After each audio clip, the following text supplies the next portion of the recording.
So hello and welcome back everyone to this another beautiful wonderful सा video. आज के video में हम लोग स्टार्ट करने जा रहे हैं the second class of JIGL and आज हम लोग इंटरप्रिटेशन ऑफ स्टैट्यूट का सेकंड क्लास देखने वाले हैं। आज के इस क्लास में हम लोग इस चैप्टर को पूरा कंक्लूड कर देंगे। थोड़ा लंबा हो सकता है क्लास, लेकिन आप लोग को आराम से बैठ के देखते रहना है। अभी तक हम लोगों ने जितने भी कंसेप्ट्स देखे हैं इन इंटरप्रिटेशन ऑफ स्टैट्यूट, इसके ऊपर मैंने क्वेश्चंस भी पूछा है ग्रुप में and then everybody were able to answer. This means that you have no doubts in this chapter. Even if today you have a doubt, then you can drop your doubts in the comment section. I will be replying to each and every doubt within 6 to 12 hours. Okay. We are going to start with the concept of contemporanea exposito est optima et fortissima in lege, which means contemporary exposition is best. I'll explain you this, do not worry at all. Video start करने से पहले मैं एक fact students को बताना चाहता हूं, जितने भी स्टूडेंट्स यहाँ पे रेगुलर देखने आ रहे हैं। देखो, आप लोग के जो पार्टिसिपेशन है ना, आप लोग के पार्टिसिपेशन जो है वही जो डिसाइड करता है कि हम लोग ये जो लेक्चर्स दे रहे हैं ये प्रॉपरली आपको पसंद आ रहे हैं कि नहीं, आपको सब कुछ समझ आ रहा है कि नहीं। लेकिन अगर आप लोग पार्टिसिपेट नहीं करोगे तो फिर हम लोग डिमोटिवेट हो जाएंगे एंड शायद हम लोग और अच्छे प्रकार से लेक्चर्स ना दे पाए। इसलिए रिक्वेस्ट है ऑल द स्टूडेंट्स को, सारे स्टूडेंट्स जो ऑलरेडी कमेंट करते हुए आ रहे हैं उनके लिए very much thank you. And जितने भी स्टूडेंट्स हैं वो अपना फीडबैक या फिर अपना जो अटेंडेंस है वो डेफिनेटली अपने कमेंट सेक्शन पे अभी के अभी ड्रॉप करो। उसके बाद हम लोग वीडियो शुरू करने वाले हैं। कमेंट सेक्शन में जाओ एंड टाइप करो आई एम प्रेजेंट, या फिर आप टाइप कर सकते हो my name is this and this and I am present for the lecture. ठीक है, इससे क्या होता है, इससे ये वीडियो जो है ज़्यादा से ज़्यादा रीच करेगा मैक्सिमम स्टूडेंट्स तक। अंडरस्टूड? क्योंकि ये जो लेक्चर्स हम लोग प्रोवाइड कर रहे हैं ये एग्जामिनेशन में आपको पास कराएगा, और इतना हम लोग कॉन्फिडेंटली बता पा रहे हैं क्योंकि हमें पता है कि हम लोग कितना मेहनत लगा रहे हैं इसके पीछे। ठीक है, तो आपको कुछ नहीं करना है, लाइक करना है वीडियो को अभी के अभी एंड पार्टिसिपेट करो, कमेंट सेक्शन में ड्रॉप करो that you all are present in the lecture. ठीक है, चलो। देखो, आपको ना इंसाफ करना है अपने आप से। अंडरस्टूड? मेरे से नहीं, अपने आप से। So if we are providing free lectures then you also have to listen what we are telling you. ठीक है, स्टार्ट करें हम लोग। कंटेम्पोरेनिया एक्सपोसिटो एट ऑप्टिमा एट फोर्टिसिमा इन लेगे। ये मैक्सिम क्या कहता है? ये कहता ये है कि contemporary exposition is the best. अब ये इसका मतलब क्या है? इसका मतलब ये होता है दोस्तों कि कोई भी अगर ओल्ड स्टैट्यूट हो, क्या स्टैट्यूट हो? Old statute. पकड़ लो 1978 में कोई लॉ बना, 1978 को कोई लॉ बना। लॉ किस लिए बनता है? एक चीज बताओ मुझे, लॉ बनता किस लिए है? किसी भी नीड को सेटिस्फाई करने के लिए, किसी भी नीड को सेटिस्फाई करने के लिए। ठीक है, किसी भी मिसचिफ को पनिश करने के लिए या फिर किसी भी नीड को सेटिस्फाई करने के लिए। नीड क्या होता है? नीड तो कुछ भी हो सकता है, राइट? फार्मर्स का नीड, नॉर्मल हमारे जो पब्लिक है उनका नीड, अब पोल्यूशन पोल्यूशन को कंट्रोल करने का नीड, ठीक है, वाटर को प्रॉपर क्लीन वाटर सप्लाई करने का नीड। तो नीड के अंदर सब कुछ आ जाता है। आपको कुछ भी चीज़ दरकार है उसके लिए एक रेगुलेशन लॉ बनता है। सिंपल चीज़ ये तुम्हारे दिमाग में रखो। ठीक है, लॉ बनता है नीड को सेटिस्फाई करने के लिए। ठीक, 1978 को लॉ बना। अब 2026 में बैठ के हम लोग, क्या 1978 का लॉ किस लिए बना था? अगर हम लोग इसी लॉ को अगर हम लोग आज अप्लाई करने जाए तो शायद यार इतना पुराना लॉ है, इसका इंटरप्रिटेशन हम लोग अगर करने जाए तो शायद इसका इंटरप्रिटेशन हम लोग प्रॉपरली कर ना पाएंगे। या फिर पता है, ऐसा भी फील हो सकता है कि यार ये जो लॉ है ये प्रैक्टिकली यहाँ पे लगेगा कि नहीं, ये क्वेश्चन मार्क भी आ सकता है हमारे दिमाग में, क्योंकि बहुत टाइम हो चुका है इस लॉ को आते हुए। ठीक है, तो जज क्या करता है? जज क्या करता है? जज क्या करता है? जज करता ये है, वो फॉलो करता है कॉन्टेम्पोरेनिया एक्सपोसिटो एट ऑप्टिमा एट फोर्टिसिमा इन लेगे को। इसका मतलब ये होता है, ये कहता है कि अगर कोई भी पुराना लॉ है, अगर कोई भी पुराना लॉ हो, उसको अगर तुम समझना चाहते हो प्रॉपरली एकदम प्रॉपर तरीके से समझना चाहते हो कोई भी पुराने लॉ को, तो तुमको समझना होगा उस वक्त, उस टाइम फ्रेम में, ये जो टाइम फ्रेम में, इस टाइम फ्रेम में हो क्या रहा था जिसके कारण वर्ष ये लॉ जो है लाया गया, ये तुमको समझना है। अगर तुमने ये डिटरमाइन कर लिया कि इस टाइम फ्रेम में क्या वो दिक्कत था, क्या वो प्रॉब्लम था, क्या वो नीड था, ये अगर तुमने सेटिस्फाई कर लिया, समझ लिए कि अच्छा ये नीड था, तब तुम ऑटोमेटिकली इस लॉ को लाने के पीछे का कारण भी समझ पाओगे। और फिर तुम समझ पाओगे कि क्या वो नीड जो 1978 में था, वो क्या आज ये नीड प्रैक्टिकली यहाँ पे नीड हो रहा है क्या? वो नीड और ये नीड सेम है क्या? अगर सेम है तो तुम 1978 में जो तुम्हारा लॉ लिखा है, स्टैट्यूट है, उसको तुम फॉलो कर सकते हो आज के डेट पे भी, है ना? समझ में आ रहा है? देखो इसको, देखो अच्छे से क्या लिखा है। The best way to interpret an old statute is to understand how it was understood at the time it was being passed. उस समय पे, उस टाइम पे इस लॉ को किस प्रकार से समझा जा रहा था, है ना? अगर तुमको पुराने स्टैट्यूट को समझना है तो तुमको समझना होगा उस प्रकार से कि उस समय पे इस लॉ को किस प्रकार से समझा जा रहा था। क्यों? बिकॉज उस टाइम पे कौन सा नीड था, ये तुमको सबसे पहले डिटरमाइन करना कि चलो ये नीड थे। तो जब तुम डिटरमाइन कर लोगे तुमको पता चल जाएगा अच्छा इस नीड के कारण ये लॉ लाया गया, तो इस प्रकार से इसका इंटरप्रिटेशन हो रहा था। उसी प्रकार से आज के डेट में इस लॉ को तुम प्रॉपरली इंटरप्रेट कर पाओगे। वरना अगर तुम पकड़ लो उस टाइम पे क्या हो रहा था नहीं हो रहा था, इसको अगर भूल के तुम सिंपल लैंग्वेज में पढ़ने जाओ किसी भी पुराने स्टैट्यूट को, तो तुम शायद उसको जस्टिफाई ना कर पाओ, शायद वो तुम प्रॉपरली पढ़ ना पाओ, मतलब इसका एक्चुअल मीनिंग जो था वो निकाल ना पाओ। समझ में आ रहा है? ठीक है। देखो, words are interpreted based on their meaning when the act was enacted, कि उस टाइम पे इन शब्दों का क्या अर्थ था।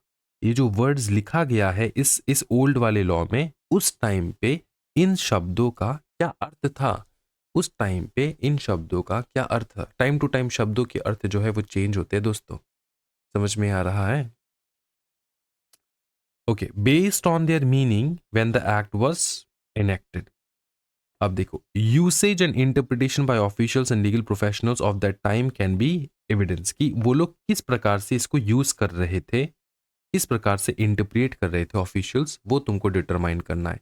ये कब तुमको यूज करना है? कॉन्टेम्पोररी एक्सपोजिटो एट ऑप्टिमा एट 47 लेके, जब तुम किसी ओल्ड स्टैट्यूट को समझने की कोशिश कर रहे हो तब।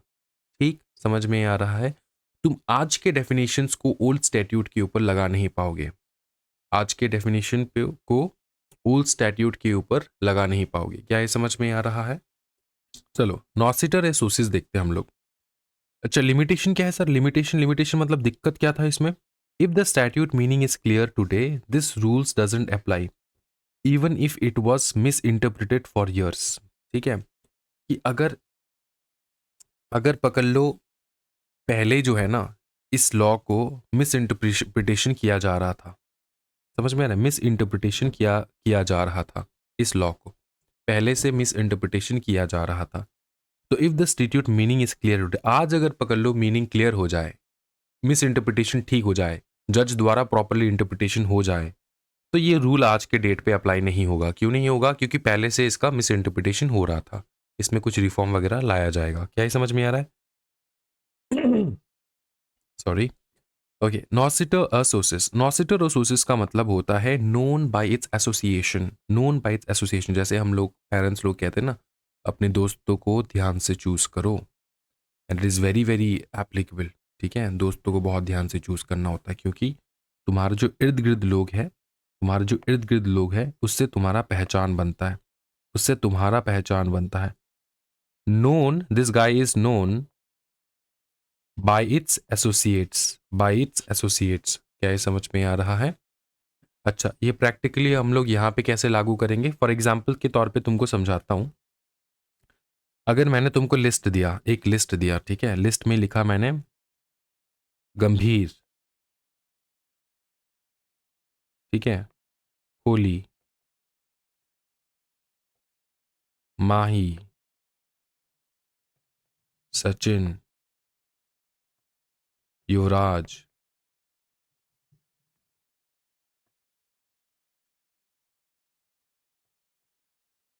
शिमॉन, फिर बुमराह, बुम बुम, ठीक है। उसके बाद अगर मैंने लिखा फॉर एग्जांपल रोहित, रोहित रोहित शर्मा लिखा मैंने, ठीक है। फिर मैंने लिखा कपिल देव, लिखा मैंने, ठीक। अब तुमको बताना है कि मैंने क्या लिखा है, ठीक है। ये कौन है, अगर तुमसे कोई पूछ ले ये कौन है, तो तुम धीरे धीरे इंटरप्रेट करोगे। ये तो गौतम गंभीर है, क्रिकेटर है, कोहली है, क्रिकेटर है, माही है, एमएसडी है, महेंद्र सिंह धोनी है, क्रिकेटर है, सचिन है, क्रिकेटर है, युवराज क्रिकेटर है। शुमान कौन है यार, ये तो मेरे को नहीं पता। बुमराह जो है ये क्रिकेटर है, रोहित शर्मा क्रिकेटर है, कपिल देव क्रिकेटर है।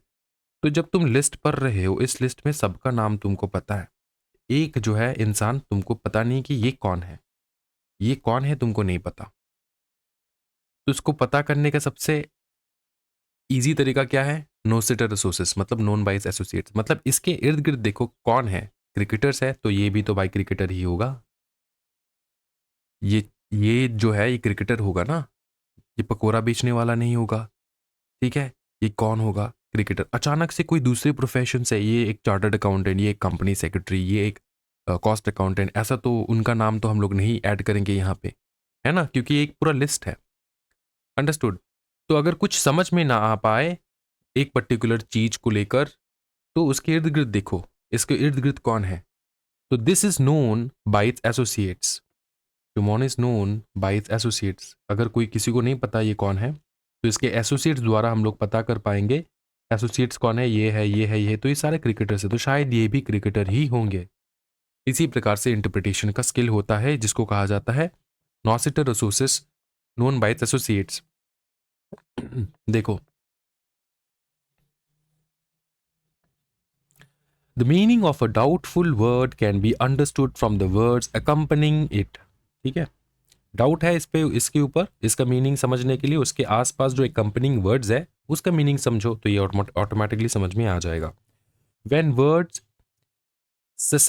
susceptible to similar meanings are grounded together, ठीक, grouped together, sorry, are grouped together, they are understood in a related sense. जब हम लोग इतने सारे वर्ड्स को एक साथ ग्रुप करते हैं ना, और एक वर्ड जो है इसका ये नाम ही है, सिमिलर ही है नाम, जैसे ये नाम है ये भी एक नाम ही है, लेकिन ये क्या है, इसको पता करने के लिए हम लोग इसके इर्द गिर्द के जो लोग हैं इसको देखेंगे ये कौन है, तो अपने को ऑटोमेटिकली पता चले चलो ये भी क्रिकेटर ही होंगे। समझ में आ रहा है? Okay. Only used if the legislature's intention is grouping the word in grouping the word is unclear। तभी यूज होता है जब लेजिस्लेचर ने जो ग्रुप किया है, इन सारे वर्ड्स को जो ग्रुप किया है ये अनक्लियर हो, तब हम लोग नोसिटर रिसोर्सेस लगाएंगे। अगर क्लियर है तो हम लोग नोसिटर रिसोर्सेस क्यों ही लगाएंगे। समझो एक चीज को, हम लोग ये लॉ ऑफ इंटरप्रिटेशन को, इन सारे मैक्सिम्स को हम लोग क्यों लगाते हैं, इन सारे टर्म्स को हम लोग क्यों यूज करते हैं, क्योंकि अपने को क्लियर नहीं है। अगर क्लियर होता कि ये मेरे को पता होता ये नॉर्मल क्रिकेटर ही होता, तो अपने को तो ये सब लगाने की आवश्यकता नहीं होती। तो यहाँ पे यही लिखा है कि only used if the legislatures intention and grouping the word is unclear. Legislature ने क्यों इनको ग्रुप किया है, ये जब अनक्लियर हो, क्लियर ना हो, तब जाके तुम लगाओ नोसिटर रिसोर्सेज, तब तुमको पता चलेगा चलो ये समझ में नहीं आ रहा है, इसका मतलब ये बाकी सारे उसके जो एसोसिएट्स है ये भी तो कुछ ना कुछ है। उसी प्रकार से अगर मैं कैट, डॉग, डोंकी, बर्ड का अगर एग्जाम्पल लूँ, उसी प्रकार से होगा। क्या ये समझ में आ रहा है? चलो, अच्छा, एग्जामिनेशन में तुम्हें पूछा जा सकता है कि कब कब हम लोग नॉसिटर रिसोर्सेज यूज ना करें, तो तुमको लिखना है ये नॉसिटर रिसोर्सेज हम लोग यूज नहीं करेंगे इन सारे टाइम पे। पहला टाइम जो है वो है जब तुमको when the context demands a different meaning demand करता है context, there is a good reason to assign a different meaning. तुम्हारे पास पूरा रीजन है कि नहीं, इसको थोड़ा दूसरा मीनिंग हम लोग यहाँ पे देंगे।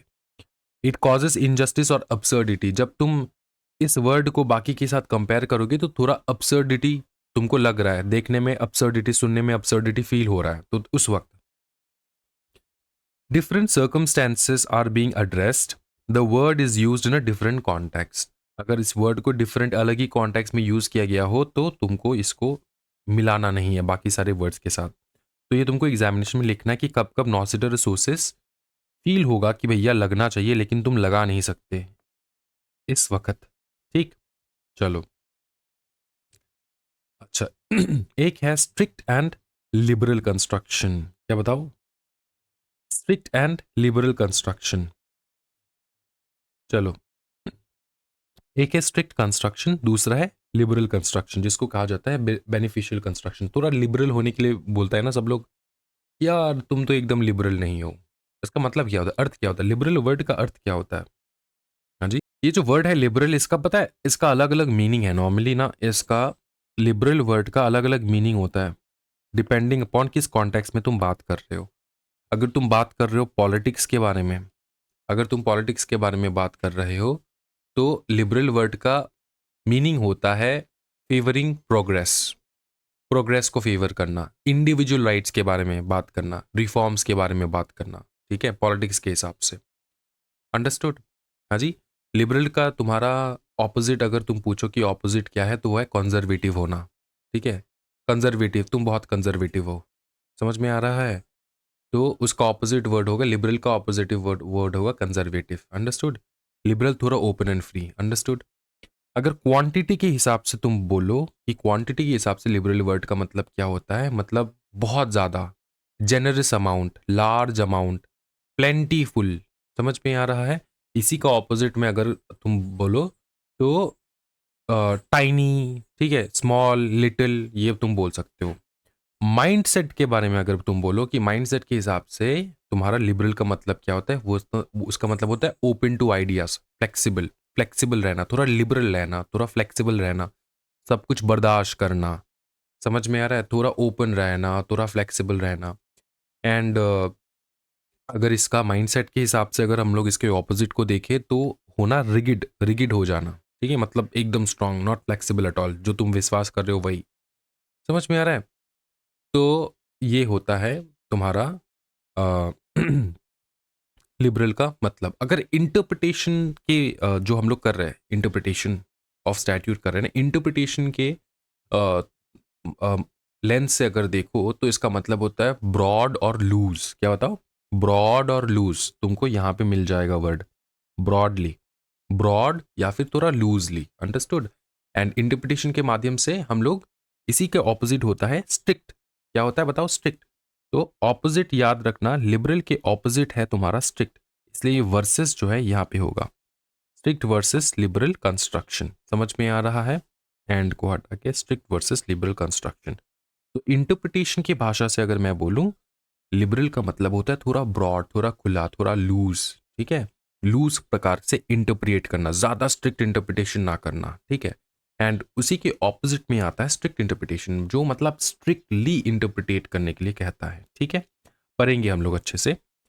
स्ट्रिक्ट जो है ना, इंटरप्रिटिंग द स्टैट्यूट नैरोली, एकदम narrowly, sticking closely to the literal meaning. जो लिटरल मीनिंग है वही, तुम्हारे दिमाग को खुला मत छोड़ो।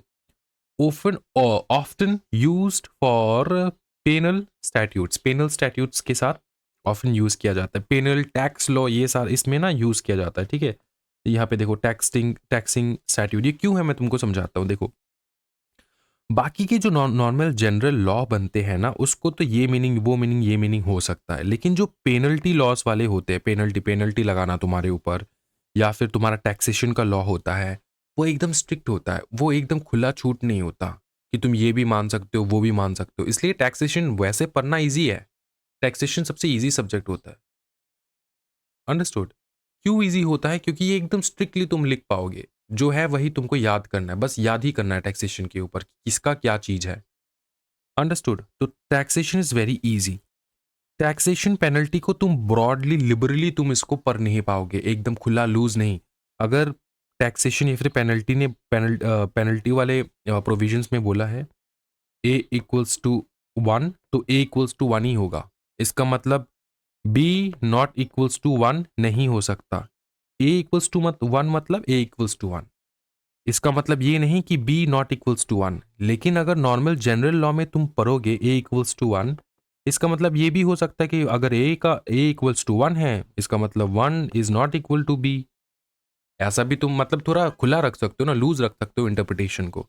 लेकिन स्ट्रिक्ट इंटरप्रिटेशन में जो लिखा है वही, दिमाग को खुला मत छोड़ो। ए इक्वल्स टू वन मतलब ए इक्वल्स टू वन, इसका मतलब ये नहीं कि B is not equal to one या फिर one is not equal to B. समझ में आ रहा है ना? तो याद रखना इस चीज को, एकदम स्ट्रिक्ट स्ट्रिक्ट इंटरप्रेट करना, तो लूज इंटरप्रिटेशन ना करना। अंडरस्टूड? क्या ये समझ में आ रहा है दोस्तों? चलो ये रख देते हैं यहाँ पे, सो दैट तुमको अगर तुमको रेफर करना हो तो रेफर कर सकते हो, ठीक? तो ये स्ट्रिक्ट, ये होता है स्ट्रिक्ट। लिबरल का मतलब होता है, अच्छा स्ट्रिक्ट में लास्ट पॉइंट देखो, acts are often not seen as indulge including anything not within their letter और स्पिरिट, मतलब जहाँ पे लिखा ना हो वो हम लोग ऐसे इंक्लूड नहीं करेंगे, ठीक है? जो चीज लिखा ना हो, ठीक है, लेटर एंड स्पिरिट में ना हो, स्पिरिट मतलब सर आत्मा, मतलब लिखने का इंटेंशन, यहाँ पे लिखने का इंटेंशन, स्पिरिट का मतलब लिखने का इंटेंशन ही, वो आत्मा नहीं, ठीक है? उस इंटेंशन में ना हो तो उसको तुम यहाँ पे इंक्लूड नहीं कर सकते, नॉट सीन एज इंक्लूडिंग, ठीक है? चलो, लिबरल का मतलब होता है ब्रॉडली, ब्रॉडली किसी को इंटरप्रेट करना, कोई चीज को इंटरप्रेट करना। Interpretation the statute broadly to achieve its intended purpose, specially for remedial और सोशल वेलफेयर लॉस, ठीक है? Everything is done to advance the remedy consistent with the statute wording, ठीक है? रेमेडी के लिए हम लोग लिबरल वाला कंस्ट्रक्शन करते हैं। लिबरल कंस्ट्रक्शन क्यों करते हैं हम लोग? स्ट्रिक्ट कंस्ट्रक्शन या फिर लिबरल कंस्ट्रक्शन? लिबरल इसलिए करते हैं क्योंकि हमको रेमेडी प्रोवाइड करना होता है।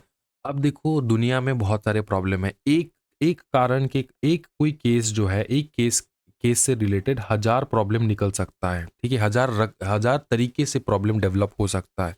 अब हर हजार प्रॉब्लम के लिए तो लॉ नहीं बन सकता, तो लॉ एक ही बना है। अब जज को डिसाइड करना है कि ये जो लॉ बना है ये इसके ऊपर, ये सारे जो प्रॉब्लम्स है इनके ऊपर लागू होगा कि नहीं। तो ये होता है तुम्हारा लिबरल कंस्ट्रक्शन, थोड़ा लिबरली सोचना। अपने को सिर्फ रेमेडी देना होता है, यही हमारा इंटेंशन रहता है, ठीक है? कहाँ पे यूज़ कर रहे हैं लॉ, कौन सा लॉ यूज़ कर रहे हैं, उससे ज़्यादा इंपॉर्टेंट है कि रेमेडी मिल रहा है कि नहीं, छूट मिल रहा है कि नहीं, ठीक है? समझ में आ रहा है? चलो, कोर्ट कौन सा चूज करता है देखो, court chooses the approach that best fits the type of statute and achieves justice in the specific case. No single ruling is always preferred. याद रखना, ठीक है? कोर्ट वही यूज करता है, वही चूज करता है जो बेस्ट सूट करता है, बस अपने अपने स्टैट्यूट के हिसाब से, ठीक? ओके। फिर आता है presumptions in interpretation. Presumptions in interpretation का तात्पर्य ये होता है कि जब हम लोग इंटरप्रिटेशन करेंगे, हम लोग ये मान के चलेंगे कि जो लॉ मेकर्स है वो पागल नहीं है, जो लॉ मेकर्स है वो पागल नहीं है, ठीक है? ये हम लोग मान के चलेंगे। क्या मान के चलेंगे? प्रिजम्पशंस इन इंटरप्रिटेशन में, प्रिजम्पशंस का मतलब है मान के चलना। हम लोग प्रिज्यूम करेंगे, हम लोग ये प्रिज्यूम करेंगे law maker knows everything, law makers को लॉ मेकर्स को सब पता है, ये हम लोग मान के चलेंगे। क्या क्या पता है सर? हम लोग ये मान के चलेंगे लॉ मेकर जब लॉ बनाते हैं ना, तब इनको ये सब चीज पता होता है, ये सब चीज उनको दिमाग में रख के वो लोग लॉ बनाते हैं। इससे फायदा क्या होता है सर, ये बता दो कि उनके दिमाग में क्या रख के वो लोग लॉ बनाएंगे, इससे फायदा क्या होता है? फायदा ये होता है, हम लोग ये क्यों पढ़ रहे हैं? इसलिए पढ़ रहे हैं कि जब हम लोग इंटरप्रिटेशन करते हैं ना, इंटरप्रिटेशन करते हैं, तब अपने दिमाग में ऐसा आ सकता है कि जो लॉ मेकर ने लॉ बनाया, ठीक है, शायद लॉ मेकर्स भूल गए कि इस कैटेगरी के, ये category so and so category के लोग भी है, सो एंड सो कैटेगरी के प्रॉब्लम्स भी है। ऐसा हो सकता है कि लॉ मेकर भूल जाए। तो हम जो ये प्रिज्यूम कर रहे हैं ना, या फिर अज्यूम कर रहे हैं, हम लोग जो ये अज्यूम कर रहे हैं कि लॉ मेकर्स को पता नहीं है इनके बारे में, शायद इसको रोकने के लिए। क्योंकि अगर तुम ये सोचते रहोगे ना कि लॉ मेकर्स को पता नहीं है, शायद ये इसके ऊपर भी एप्लीकेबल होना चाहिए, तब तो तुम लॉ को जो है बहुत ब्रॉडली, बहुत हर कहीं पे तुम लागू करना चालू कर दोगे, राइट? कि लॉ मेकर्स को पता नहीं होगा, शायद ऐसा नहीं होता। लॉ मेकर्स को सब कुछ पता होता है, ये हम लोग अज्यूम करके चलेंगे, ठीक है? अब क्या क्या अज्यूम करेंगे ये देखो यहाँ पे। इंपॉर्टेंट है, एग्जामिनेशन में हजारों बार आया है। देखो, words are used precisely not loosely. Law makers को पता है एंड तुमको भी पता होना चाहिए, तुमको ये तुम प्रिज्यूम कर रहे हो कि जो लॉ मेकर ने वर्ड लिखा है वो एकदम प्रिसाइसली लिखा है, लूजली नहीं लिखा है। ये तुम पहले से प्रिज्यूम करके चलोगे। कहीं कहीं पे लूजली तुमको इंटरप्रिटेशन करना होगा, लेकिन मोस्ट ऑफ द टाइम तुम क्या प्रिज्यूम करोगे कि words are used precisely, not loosely. Vested rights मतलब rights already possessed are not taken away without express words or necessary implication and usually require compensation. देखो, इसका मतलब ये होता है कि किसी के ऊपर जो जो अधिकार होता है, जिसके पास ऑलरेडी वो अधिकार है, वेस्टेड का मतलब होता है अधिकार होना तुम्हारे पास, राइट का मतलब होता है अधिकार, वेस्टेड का मतलब अधिकार तुम्हारे पास है। तो लॉ मेकर्स ऐसा कभी भी लॉ नहीं बनाएंगे जहां पे तुम्हारा राइट को छीन लिया जाए बिना बताए। बिना बताए कभी भी तुम्हारे राइट्स को छीना नहीं जाएगा। तो वेस्टेड राइट, जो राइट तुम ऑलरेडी पोजेस कर रहे हो, are not taken away without telling you, without express words or necessary implication and usually requires compensation. ठीक है, अगर लॉ ने तुम्हारा कोई अधिकार को छीना है तो उसके बदले हमेशा वो लोग लिखेंगे कि हाँ, हम लोग ये अधिकार छीन रहे हैं, इसके बदले ये वाला कंपेंसेशन आपको दे रहे हैं। समझ में आ रहा है? ये लिखा होगा, ये तुमको मान के चलना है। समझ में, ये कहीं पे लिखा नहीं है कि ये तुम्हारा राइट छीन रहा है, तुम अपने आप दिमाग में बना के बैठे हो कि नहीं, ये इस लॉ के हिसाब से ये राइट तुमसे छीना जा रहा है। ऐसा नहीं हो सकता दोस्तों। तो ये तुमको ऐसा नहीं रीड करना है कि तुम रीड कर रहे हो कि जो तुम्हारा वेस्टेड राइट है उसको छीना जा रहा है। अगर छीना जा रहा है तो हमेशा वो लिखित देंगे कि हाँ, ये इस राइट को हटा रहे, हम लोग कंपेंसेशन दे रहे हैं। तो वेस्टेड राइट्स को कभी भी आर नॉट टेकन अवे, याद रखना, विदाउट बोले, विदाउट, बिना बताए। ठीक है। Mens rea, mens rea is required for criminal offences, हमेशा याद रखना, not for civil civil offences. ठीक है, जब हम लोग सिविल प्रोसीजर कोड देखेंगे तब हम लोग वहां पे देखेंगे। अब ये जो क्रिमिनल ऑफेंसेस है, क्रिमिनल ऑफेंसेस पे हमेशा मेंस रिया का जरूरत होता है। ये उनको भी पता है, तुमको भी पता होना चाहिए। ठीक है। Criminal offences and civil offences के बीच में क्या डिफरेंस है सर? क्रिमिनल ऑफेंसेस के बीच में एंड सिविल ऑफेंसेस के बीच में क्या डिफरेंसेस है? डिफरेंस एक ही सिंपल चीज में तुम याद कर सकते हो इन दोनों चीजों को। सिविल ऑफेंसेस में, सिविल कोई भी ऑफेंस हुआ, इसमें तुमको इंडिविजुअल हार्म होता है, इंडिविजुअल हार्म होता है, तुमको नुकसान होता है, तुम अकेले को नुकसान होता है। क्रिमिनल ऑफेंसेस में पूरे सोसाइटी को नुकसान होता है। ठीक है, अब इसको इंटरप्रिटेशन ब्रॉडर वे में तुम लेकर जा सकते हो, लेकिन ये बेसिक डिफरेंस तुमको याद रखना है। क्रिमिनल ऑफेंसेस में सोसाइटी को प्रॉब्लम होता है, सिविल ऑफेंसेस में तुमको प्रॉब्लम होता है। सिविल ऑफेंसेस के एग्जांपल समझाता हूँ कि तुम्हारे घर में एक पेड़ है, तुम्हारे नेबर में एक पेड़ है, इसका टहनी जो है, ब्रांच जो है, तुम्हारे घर के अंदर आ चुका है। क्या सोसाइटी को प्रॉब्लम हो रहा है इससे, या तुमको प्रॉब्लम हो रहा है? तुमको प्रॉब्लम हो रहा है। तो इससे लेकर अगर कोई झगड़ा वगैरह हो गया तो वे सिविल मैटर है। समझ में आ रहा है? पकड़ लो, किसी ने बॉम्ब ब्लास्ट कर दिया, ठीक है, या फिर किसी ने किसी का मर्डर कर दिया कहीं पे, तो ये सिर्फ तुमको पर्सनली तुमको हार्म हो रहा है या फिर सोसाइटी को हार्म हो रहा है? सोसाइटी को हार्म हो रहा है, सोसाइटी डरा हुआ है, सोसाइटी को इफेक्ट हो रहा है ना, सोसाइटी डरा हुआ है। ये होता है सिविल क्रिमिनल मैटर। समझ में आ चुका है? आगे देखो।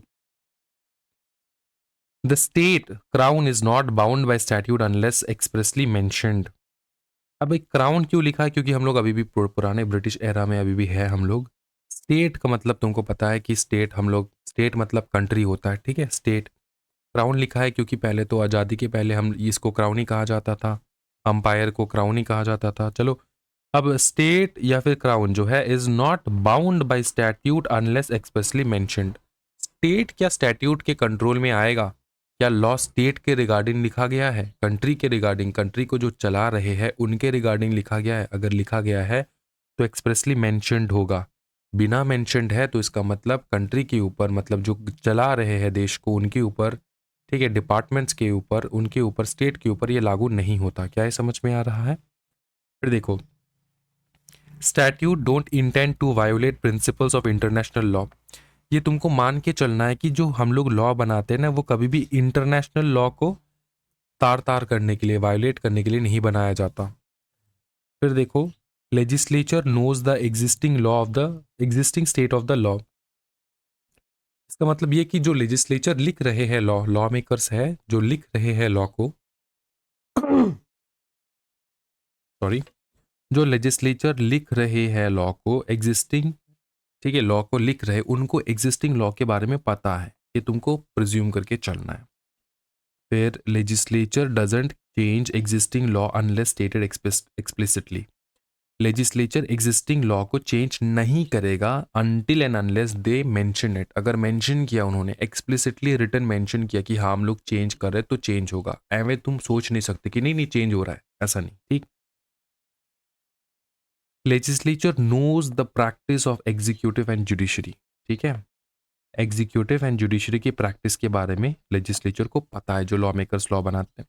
फिर legislature grants power necessary to carry out imposed duties. Legislature हमेशा जो ड्यूटी, जिस भी लॉ, जो भी लॉ है, पकड़ लो जीएसटी है, टैक्स लॉ है, या फिर कोई भी लॉ है, उसके ऊपर कोई भी किसी प्रकार का ड्यूटीज है ना, उसको कैरी आउट करने के लिए पावर देता है, ठीक है। लेजिस्लेचर ग्रांट करता है क्या, power necessary to carry out imposed duties, ठीक है। तो जो ड्यूटीज है उसको कैरी आउट करने के लिए पावर देता है। फॉर एग्जाम्पल मैं तुमको समझाता हूँ, एक आईएएस का पावर या फिर कंपनी सेक्रेटरी का पावर, क्या बताओ, एक आईएएस का पावर या फिर कंपनी सेक्रेटरी का पावर। एक सेकंड रुक जाओ, समझो इस चीज को कि एक आईएएस का पावर, एक कंपनी सेक्रेटरी का पावर, एक चार्टर्ड अकाउंटेंट का पावर, इनका जो ड्यूटी है, इनका क्या है बताओ ना, इनका जो ड्यूटी है, ड्यूटी को कैरी करने के लिए क्या पावर तो देगा ना इसको। हाँ, तुमको पावर मिल रहा है तुम्हारी ड्यूटी को कैरी करने के लिए। ऐसा नहीं हो सकता कि लेजिस्लेचर ने तुमको बोला हो कि भैया तुमको हम लोग ड्यूटी दे रहे हैं लेकिन इसको कैरी करने के लिए पावर नहीं दे रहे, तो तुम बिंदास अपना पावर यूज कर सकते हो। चलो फिर देखो क्या लिखा गया है। लिखा गया है कि लेजिस्लेचर जो है does not make mistake. Legislature mistake नहीं करता है, ये तुमको मान के चलना है। Law doesn't compel the impossible और फ्यूटाइल। तो फ्यूटाइल चीज़ों को, इम्पॉसिबल चीज़ों को जो है लॉ कवर नहीं, लॉ जो है कंपेल नहीं करता। लॉ देखो, अगर तुमने ट्रैफिक रूल जो है तोड़ा है, तुमको ऐसा कंपेल नहीं किया जाएगा कि तुमको पूरा इंडिया का चक्कर लगाना है हेलमेट विद हेलमेट, ठीक है, इस प्रकार का तो तुमको कंपेल नहीं करेगा। मतलब उल्टा सीधा तुम्हारे ऊपर जो है पेनल्स नहीं लगाएंगे, तो इस चीज़ को ध्यान में रखना है, ठीक है। इम्पॉसिबल चीज़ को लॉ जो है वो लागू नहीं करता, ठीक है। तो अगर तुम इंटरप्रेट कर रहे हो और तुमको लग रहा है यार ये तो इम्पॉसिबल है, तो तुम सही दिशा में जा रहे हो। तुमको ये सोचना है कि भैया ये इम्पॉसिबल चीज़ है, ये तो लॉ लागू नहीं करेगा। उसके बाद देखो, legal fixation should be interpreted bye assuming all necessary facts for the, अच्छा, जितना मैंने करवाया ना 1 2 3 4 5 6 7 8 9 10 11 12 11 करवाया ना, 11 टू याद रखो, कम से कम 8 से लेकर 10 पॉइंट तुमको लिखना है एग्जामिनेशन में, ठीक है। 8 से लेकर 10 पॉइंट तुमको एग्जामिनेशन में लिखना होता है। 11 पॉइंट्स मैंने करवा दिया, इसको अच्छे से याद करना है। अगर तुम चाहो तो पूरा का पूरा और 3 पॉइंट्स इसको कवर कर सकते हो, लेकिन दरकार नहीं होता है। और भी बहुत चीज़ें हैं दिमाग में रखने के लिए। चलो आगे देखेंगे हम लोग। एड ऑफ इंटरप्रिटेशन बहुत ही सिंपल है, फटाफट एक्सप्लेन कर दूंगा, इसको बना के लिखना है एग्जामिनेशन में, ठीक है। समझो इस चीज को, aid of interpretation. Aid, aid मतलब क्या होता है, हेल्प। एड का मतलब होता है हेल्प, ठीक है। मेडिकल हेल्प, मेडिकल एड, ठीक है। हेल्प, हेल्ड नहीं दोस्तों, हेल्प। एड का मतलब होता है हेल्प, ठीक है। तो एक होता है इंटरनल हेल्प, दूसरा होता है एक्सटर्नल हेल्प। कहाँ गया एक्सटर्नल हेल्प? एक होता है इंटरनल हेल्प, दूसरा होता है एक्सटर्नल हेल्प।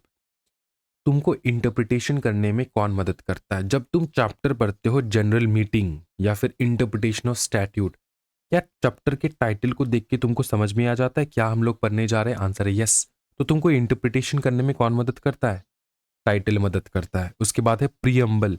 जैसे कॉन्स्टिट्यूशन पढ़ने से पहले तुम प्रियम्बल पढ़ते हो, मतलब कॉन्स्टिट्यूशन में मोटा मोटा लिखा क्या है, ये प्रियम्बल में लिखा होता है। तो किसी भी एक्ट को पढ़ने से पहले उसका प्रियम्बल देखा करो, तुमको मोटा मोटा समझ में आ जाएगा कि एक्ट किसके बारे में बताया गया है। उसके बाद आता है headings, title of the chapter. Headings and title of A chapter, obviously headings and titles पढ़ के पता चलता है। मार्जिनल नोट्स, साइड नोट्स इसको कहा जाता है, साइड नोट्स। ऐसे ऐसे नोट करके लिखा होता है ना कहीं कहीं पे, नोट दैट लिखा होता है कि नहीं लिखा होता है, बताओ। हाँ जी बताओ। हाँ जी, ये जो है ना, ये सारे साइड नोट्स ही हैं एक प्रकार के, टेस्ट योर नॉलेज, ठीक है। फिर मैं देखूं यहाँ पे, कंपनी लॉ का मैं खोल के बैठा हूँ। यहाँ पे ये सारे जो है एक प्रकार के साइड नोट्स हैं। अंडरस्टूड? इलास्ट्रेशन वगैरह ये सारे क्या है, समझ में आ रहा है? तो साइड नोट्स जो कि इसको कहा जाता है मार्जिनल नोट्स जो है, ये भी तुमको मदद करता है समझने के लिए कि ये क्या है। ठीक है, इंटरप्रिटेशन क्या है, समझ में आ रहा है? फिर देखो इंटरप्रिटेशन क्लॉज मतलब डेफिनेशन का सेक्शन, जैसे कि section 2 of the companies act 2013, ये है सेक्शन 2। नॉर्मली सारे definition clauses most of the time section 2 में ही होता है, सारे सारे एक्ट में। तो सेक्शन 2 जो है ना, सेक्शन 2 अगर मैं कंपनीज एक्ट के बारे में बात करूं, कंपनीज एक्ट के बारे में बात करूं तो सेक्शन 2 जो है ये डेफिनेशन का क्लॉज होता है। अभी ये जो डेफिनेशन का सेक्शन है, डेफिनेशन का क्लॉजेस एंड सेक्शंस है, इससे अपने को इंटरप्रिटेशन समझ में आता है कि किसका क्या डेफिनेशन है, किस वर्ड का क्या डेफिनेशन है। तो इंटरप्रिटेशन क्लॉज मतलब वही डेफिनेशन का सेक्शन। ठीक है, की टर्म समझ में आता है। प्रोविजो हम लोग पढ़ते हैं ना, प्रोवाइडेड दैट। अच्छा, कंपनीज एक्ट में के मटेरियल में तुमको ये प्रोवाइडेड दैट प्रोविजो जो है कम दिखाई देता है। क्यों दिखाई देता है कम? क्योंकि ये इजी लैंग्वेज में लिखा है तुमको तुम्हारे समझने के लिए। लेकिन अगर तुम सीधा जाओगे एक्चुअल, जब तुम पढ़ने जाओगे ना, एमसी के वेबसाइट में जाओगे, ई बुक्स खोलोगे, वहां पे तुमको दिखाई देगा। वो कंपनीज एक्ट में हम लोग देखेंगे। ठीक है, अभी जो है टाइम वेस्ट नहीं करते। तो ये जो प्रोवाइडेड दैट लिखा होता है, इससे भी पता चलता है बहुत कुछ। ठीक है, प्रोवाइडेड दैट कंपनी लॉ में तुमको दिखाऊंगा। जितने भी जेआईजेल वाले बच्चे हैं सब तो कंपनी लॉ कर ही रहे हैं ना, तो कंपनीज एक्ट में हम लोग वेबसाइट खोल के तुमको दिखाएंगे। ठीक है, प्रोवाइडेड दैट कहाँ पे लिखा होता है, समझ में आ रहा है? तो प्रोवाइडेड दैट क्लॉज से ना, इससे भी पता चलता है कि एक प्रकार का एक्सेप्शन होगा। ठीक है, प्रोवाइडेड दैट ये कब यूज होता है? प्रोवाइडेड दैट पकड़ लो, कोई भी ऐसा प्रोविजन लिखा हो, ये प्रोविजन लिखा हो, किसी एक पर्टिकुलर टॉपिक के बारे में लागू होता है ये प्रोविजन। ठीक है, अब अगर कोई एक्सेप्शन वगैरह लिखना है तुमको, तुम लिख देते हो कि provided that this does not apply to section 8 companies, इस प्रकार से तुम लिख देते हो प्रोवाइडेड दैट। ठीक है, मतलब एक्सेप्शन देना। तो creates an exception to the main enactment, ये जो मेन इनेक्टमेंट है इसके ऊपर एक एक्सेप्शन लगा देता है। क्या समझ में आ रहा है? तो ये भी एक प्रकार का हेल्प करता है समझने में। फिर आता है इलास्ट्रेशंस एंड एक्सप्लेनेशन, शेड्यूल्स आते हैं। ठीक है, शेड्यूल्स आते हैं, शेड्यूल 1, शेड्यूल 2, शेड्यूल 3, समझ में आ रहा है? ओके, तो ये सारे बना के लिखना है दोस्तों, ये एकदम एग्जामिनेशन में बना, हेडिंग टाइटल चैप्टर पूरा पूरा बना के लिखना है। ठीक है, तुमको याद रखना है, टॉपिक याद रखना है कि प्रीएम्बल्स होता है, टाइटल होता है, हेडिंग होता है, ऑल दिस, ये सारे होते हैं, मार्जिनल नोट्स और साइड नोट्स होते हैं, इंटरप्रिटेशन क्लॉज, डेफिनेशन क्लॉज होता है। ये तुमको याद रखना है, हेडिंग याद रखना है, भीतर बना के लिखना है आराम से। एक्सटर्नल एक्सटर्नल एड में कौन हेल्प करता है इंटरप्रिटेशन में? हेल्प करता है तुम्हारा पार्लियामेंट्री हिस्ट्री की, पार्लियामेंट में कौन से बिल आए थे, पार्लियामेंट में किस किस बात के बारे में वार्तालाप हुआ, उन सब के बारे में तुमको पार्लियामेंट्री हिस्ट्री जब तुमको पता चलेगा, तुमको इंटरप्रिटेशन में मदद होगा। समझ में आ रहा है? क्योंकि पार्लियामेंट्री हिस्ट्री में तुम्हारे बहुत सारे कमेटी के रिपोर्ट्स वगैरह मिल जाएंगे। ठीक है, तो पार्लियामेंट में डिबेट क्या हुआ है, report of the committee leading to the bill, ठीक है, statement of object and reasons, इससे पता चलता है। इसी चीज को पूरा का पूरा पैराग्राफ फॉर्मेट में बना के तुमको लिखना है एग्जामिनेशन में। बस ये यूके इंडिया इसको छोड़ दो, ये सब करने की आवश्यकता नहीं है। ठीक है, मॉडर्न व्यू वर्डन व्यू नहीं चाहिए होगा तुमको, इस चीज को बना के लिखना है प्रॉपरली। ठीक है, प्रॉपरली ड्राफ्ट करना होता है इस चीज को। ठीक है, पार्लियामेंट्री हिस्ट्री में इसी लाइन को प्रॉपरली ड्राफ्ट करो। ओके, उसके बाद आता है reference to reports of the committee, जो हम लोग ने ऊपर में देखा है, reference to the reports of the committee. तो बहुत सारे कमिटी बनते हैं ना, तो उन कमिटीज के जो रिपोर्ट्स है, उस रिपोर्ट से हेल्प करता है तुमको समझने में कि क्या किस कारणवश ये बनाया गया। समझ में आ रहा है? Report of law commission select committees etcetera. ठीक है, that precedes the act can be consulted to understand the background and act and the mischief aimed at। ठीक है, तुम समझने के लिए हेल्प करेगा कि बैकग्राउंड क्या था, क्या बताओ, बैकग्राउंड क्या था, एंड किस मिसचीफ को हम रोकने की कोशिश कर रहे हैं यहाँ पे, ये तुमको समझने के लिए एक आइडिया मिल जाएगा कि अच्छा चलो इस मिसचीफ को हम लोग एम कर रहे हैं, इस मिसचीफ को रोकने के लिए हम लोग एम कर रहे हैं। क्या ये समझ में आ रहा है? ये चीज तुमको पता चलेगा। ठीक है, जैसे कि यहाँ पे लिखा है मिसचीफ, बैकग्राउंड पता चलेगा, मिसचीफ। अंडरस्टूड? क्या है, समझ में आ रहा है दोस्तों? फिर देखो reference to other statute. Reference to other statute का मतलब ये होता है कि जो सिमिलर स्टैट्यूट है, क्या बताओ ना, सिमिलर स्टैट्यूट है, statutes dealing in the same subject matter, statutes dealing with the same subject matter forming a part of the system, पारी पासु कहते हैं इसको, can be made use as contacts, ठीक है। पारी मेट्रिया, ठीक है, पारी मेट्रिया जो है, पारी मेट्रिया का मतलब होता है सेम मटेरियल है, सेम सब्जेक्ट मैटर के ऊपर डिस्कस कर, तो सिमिलर स्टैट्यूट को भी तुम रीड कर सकते हो। इस मेन स्टैट्यूट जो तुम्हारा इंटरप्रिटेशन स्टैट्यूट है, जिसको तुम इंटरप्रेट करने की कोशिश कर रहे हो, उसको समझने के लिए सिमिलर स्टैट्यूट को भी एक बार देख सकते हो आराम से, ठीक। फिर तुम यूज़ कर सकते हो दोस्तों, तुम यूज़ कर सकते हो डिक्शनरीज, फिर यूज़ कर सकते हो फॉरेन डिसीजंस वगैरह भी तुम देख सकते हो, ठीक है। ये तुमको लिखना है एग्जामिनेशन में, और भीतर में बना बना के लिखना है बस, ठीक। अच्छा अच्छा, मैक्सिम्स वगैरह तो ये हम लोग ने देख रखा है, ओट्रस मैजेस वैलिड कंपैरेट, ठीक है, ये लैटिन टर्म्स है सारे। एजिसडम जनरस एक्सप्लोसिव यूनिस एस एक्सप्लोसिव अल्टरियस कंटेम्पोरानी एक्सप्लोसिव एट ऑप्टिमाइट फॉर्टिसिमा इन लेगियन ओसिटस ओसिस एक्टस नॉन फेसिड्रियम निसी मेंसिट्रिया, सब हम लोग ने कंप्लीट कर रखा है, ठीक है। अब अदर है यहाँ पे ऑडी आल्ट्रम पार्टम, ठीक है, ये भी तुमको रीड करना है। सर ये बहुत इंपॉर्टेंट है क्या? हाँ, ये सब इंपॉर्टेंट्स है, ये याद करना है। ऑडी आल्ट्रम पार्टम, ऑडी आल्ट्रम पार्टम का मतलब होता है हियर द अदर साइड, कि तुमको इक्वल अपॉर्चुनिटी देना होता है दोनों साइड को सुनने का। जज सिर्फ एक साइड को सुन के छोड़ नहीं दे सकता या फिर सजा नहीं दे सकता, ठीक है। लेकिन कोर्ट में क्या होता है मैं तुमको समझाता हूँ। जिसने कोर्ट में केस फाइल किया, पकड़ लो, ठीक है, वही कोर्ट में हेयरिंग के दौरान वो नहीं आया, उसका रिप्रेजेंटेटिव भी नहीं आया। जिसने कोर्ट में केस फाइल किया वो नहीं आया, उसका लॉयर नहीं आया, उसके जो रिप्रेजेंट करता है लॉयर वो नहीं आया, फिर कोई भी नहीं आया उस पार्टी की साइड से। लेकिन जो डिफेंडेंट है, अपने को डिफेंड करने के लिए खड़ा है, वो प्रेजेंट है कोर्ट में, ठीक है। लेकिन जिसने केस किया वही नहीं आया, तो पता है क्या कर सकता है कोर्ट? कोर्ट जो है ना, डिसीजन सुना सकता है, एंड वो जो डिफेंडेंट है उसके फेवर में डिसीजन सुना देगा, क्योंकि जो पार्टी था वो पार्टी अवेलेबल नहीं था जिसने केस किया था। क्या है, समझ में आ रहा है? ये नॉर्मली होता है। लेकिन जो जनरल प्रोविजन है, अगर दोनों पार्टी अवेलेबल है, दोनों पार्टी तुम्हारे सामने है, तो तुमको क्या करना है? दोनों पार्ट सुनना है। तो हियर दी अदर साइड, क्या बताओ? Here the other side, other side को हियर करो, अदर साइड को हियर करो। उसके बाद देखो, डेलीगेटस नॉन प्रोटेस्ट डेलीग्रे, इसका मतलब होता है a delegate can not further delegate powers, ठीक है। इसका मतलब ये है कि तुमको जब कोई पावर डेलीगेट किया गया हो, ठीक, तुमको मैंने बताया है कि बर्तन जाके मांज के आ जाओ, बर्तन धो के आ जाओ, ठीक है, और तुम ये डेलीगेट कर रहे हो तुम्हारे छोटे बहन को, छोटी बहन को, तो ये सही नहीं है। तो जो पावर मैंने ऑलरेडी तुमको डेलीगेट किया है, उस पावर को फर्दर डेलीगेट ना किया जाए, तुम ही करोगे। समझ में आ रहा है? A delegate can not further delegate powers. समझे दोस्तों? क्या है, समझ में आ रहा है?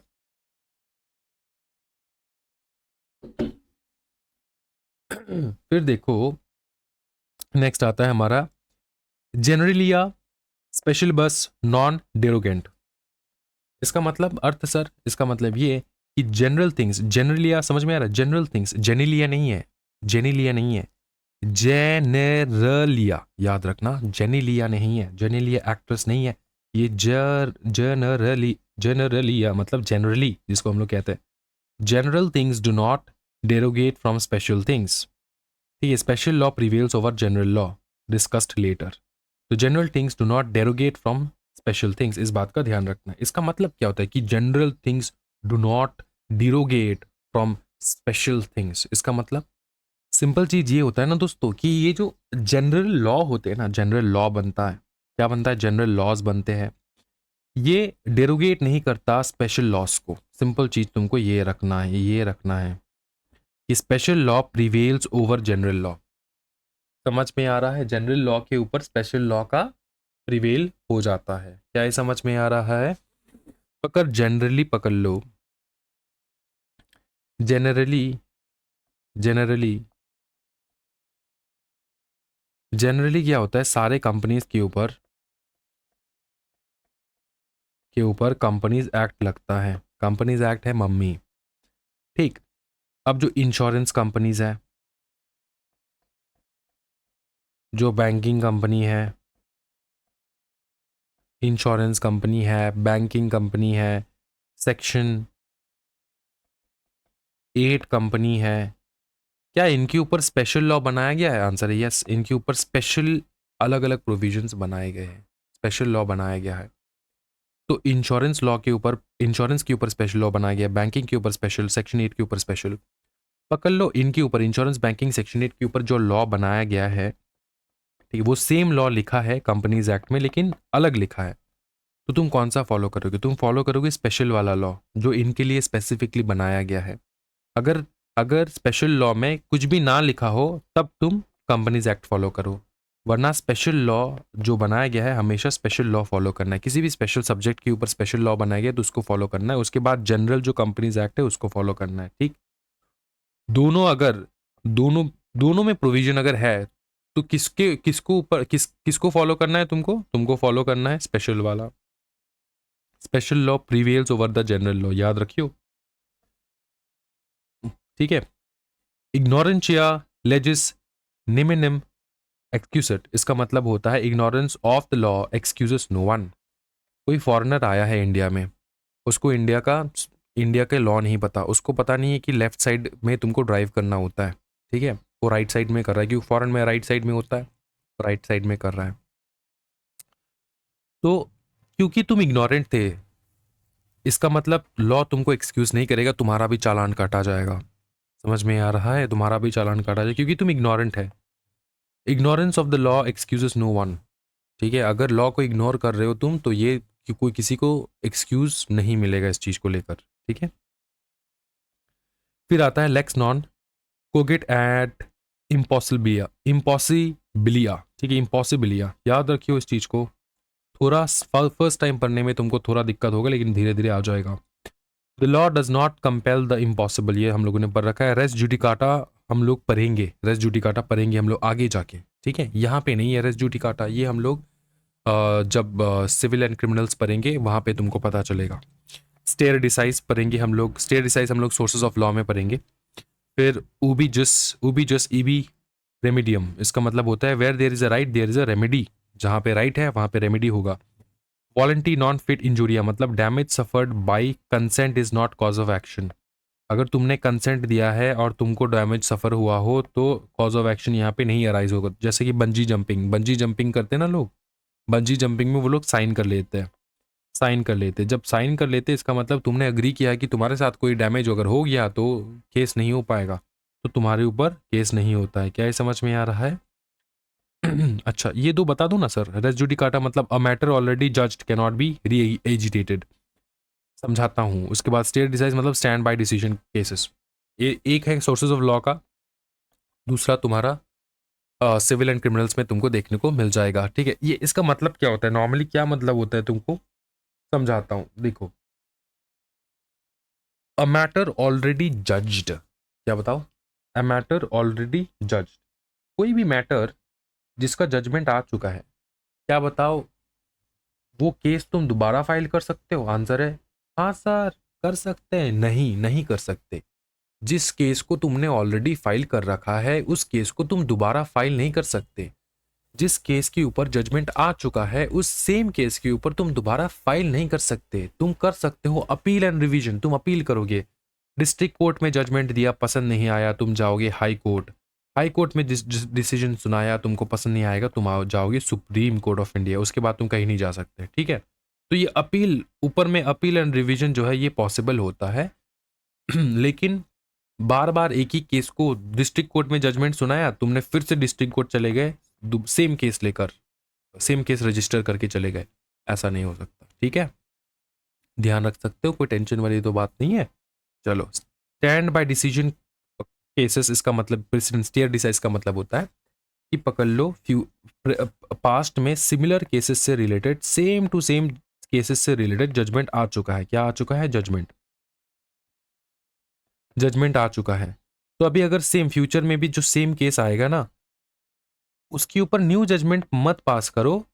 जो जजमेंट ऑलरेडी सेम जजमेंट चलता हुआ आ रहा है उसी को फॉलो करो। बेकार बेकार में जो ऑलरेडी डिसाइड हो चुका है उसके ऊपर दोबारा से, जब तक कि ना एकदम एब्सर्ड हो जाए। पकड़ लो 1 सेंचुरी पार हो चुका है, 100 साल निकल चुका है, तब जाके वो एब्सर्ड हो सकता है, तब जाके एकदम इरेलीवेंट हो सकता है पुराना वाला जजमेंट, तब चेंज करो, कोई अलग बात नहीं है। लेकिन परसों एक केस आया था, सेम जजमेंट आया था, उसी जजमेंट को फॉलो करो ना।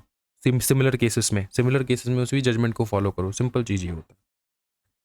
ठीक, क्या ये समझ में आ रहा है दोस्तों? ये इंपॉर्टेंट नहीं है, ठीक है। Reading of bare act, citation of cases, ये इंपॉर्टेंट नहीं है, इसको इग्नोर करो पूरा। बेयर एक्ट वगैरह, साइटेशन ऑफ केसेस, ये इंपॉर्टेंट नहीं है,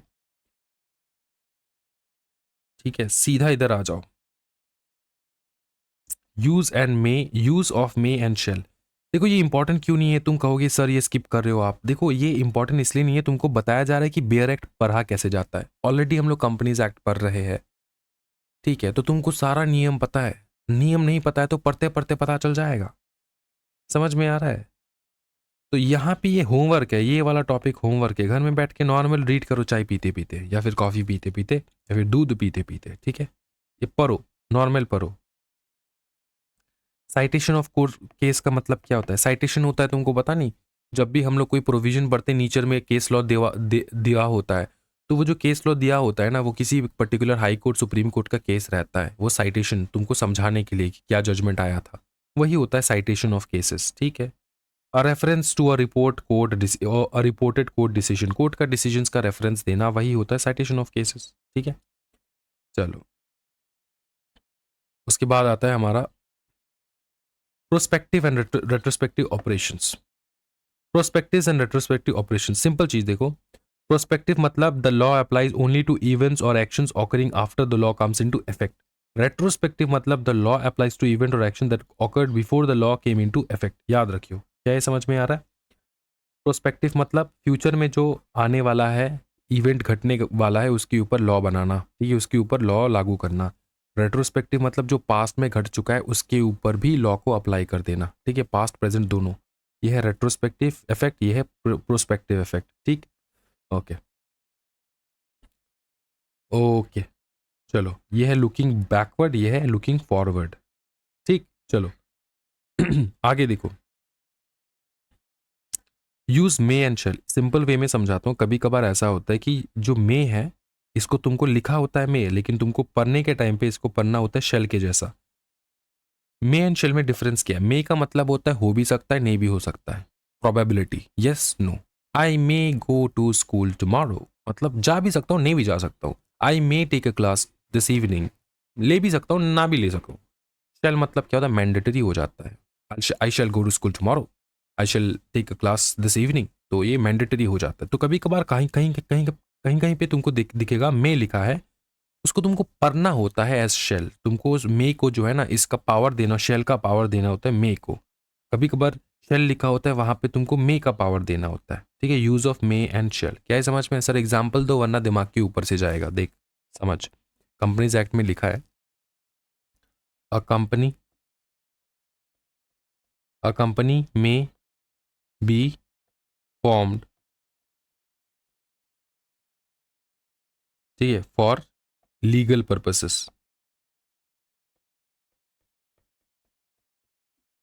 इसका मतलब क्या है? इसका अगर लिटरल मीनिंग, जो बहुत फेमस है और स्टूडेंट का फेवरेट है कि सब चीज में लिटरल लिटरल मीनिंग घुसाना, लिटरल मीनिंग देखोगे तो आंसर रॉन्ग हो जाएगा। अ कंपनी में मतलब अ कंपनी जो है शायद लीगल पर्पस के लिए फॉर्म हो सकता है, can be, may be formed for legal purposes. इसका मतलब क्या? कंपनी इलीगल पर्पस के लिए भी फॉर्म हो सकता है अगर मे को मे के हिसाब से लोगे तो तुम। लेकिन क्या लॉ में ये अलाउड है इलीगल पर्पस के लिए कंपनी बनाना? आंसर है नहीं, इलीगल पर्पस के लिए कंपनी नहीं बन सकता। तो इस वक्त जब तुमको लग रहा है कि ये एब्सर्ड हो रहा है भाई, अ कंपनी में be formed for legal purposes, अगर लिटरली मीनिंग हम लोग निकालने की कोशिश करो, एब्सर्ड हो रहा है। मे का मतलब क्या होता है? शायद। लीगल पर्पस शायद मतलब इलीगल के लिए भी हो सकता है, तो तब हम लोग मे में we will give effect to shall. हम लोग मे को पढ़ेंगे एस, लिखेंगे मे लेकिन पढ़ेंगे शेल जैसा। क्या है समझ में आ रहा है? सर इतना इंटरप्रिटेशन में इतना दिक्कत क्यों है? क्यों ये लोग इतना मिस्टेक, शेल की जगह शेल क्यों नहीं लिखते, मे की जगह मे क्यों नहीं लिखते? ये तो भैया जिस दिन मैं लॉ मेकर बनूंगा उस दिन मेरे को समझ में आएगा, ये मेरे को भी समझ में नहीं आता, ठीक है। कि मे की जगह मे की जगह शेल लिख देते, है ना, सिंपल चीज है। मुझे भी नहीं पता दोस्तों, सच में बता रहा हूं मैं। देखो, शेल होता है मैंडेटरी, मे होता है परमिसिव, शायद हो ना हो, ठीक है, ऑप्शन होता है, एब्सोल्यूट नहीं होता। Sometimes shall is interpreted as directory and permissive, मतलब परमिसिव मतलब मे जैसा, मे तो परमिसिव है ना, तो शेल जो है वो परमिसिव जैसा रीड किया जाता है, मे जैसा रीड किया जाता है। And sometimes may is interpreted as mandatory, mandatory मतलब शेल जैसा रीड किया जाता है। यही चीज है, तुमको लिखना है, ठीक है। चलो, उसी प्रकार से एंड और आ जाता है, एंड और, ठीक है, इंटरचेंजेबली यूज किया जा सकता है and or. Sometimes to make sense of a provision or achieve the legislative intent, courts might read and as or ओ और एज एंड। कभी कभार एंड को और जैसा पढ़ना, और को एंड जैसा पढ़ना हम लोग यूज कर सकते हैं, ठीक है। क्या ये समझ में आ रहा है? इंटरचेंजेबली हम लोग यूज कर सकते हैं। चलो आगे देखो, इंटरप्रिटेशन ऑफ प्रोविजो, ये पढ़ना नहीं है, ये हम लोग कंपनीज एक्ट में कर रहे हैं, नहीं करना है ये, ठीक है। डीम्ड प्रोविजन होता है, डीम्ड प्रोविजन मतलब कहीं पे लिखा है ना डीम्ड, कहीं पे लिखा होता है डीम्ड, इसका मतलब क्या होता है ये हम लोग कंपनीज एक्ट में देखेंगे दोस्तों, लेकिन यहाँ पे देख लो एक बार। A provision using the word deemed का मतलब होता है चाहे कुछ भी लिखा हो, इसके ऊपर कुछ अलग अप्लाई होगा। It requires something to be treated as if it were something else, ठीक है। As if a certain state of affair exist even if doesn't in reality. जैसे मैं तुमको समझाता हूँ, हम लोगों ने कंपनीज एक्ट में सेक्शन 111 में क्या पढ़ा है? सर्कुलेशन ऑफ मेंबर रेजोल्यूशन पढ़ा है, सर्कुलेशन ऑफ मेंबर रेजोल्यूशन, ठीक है।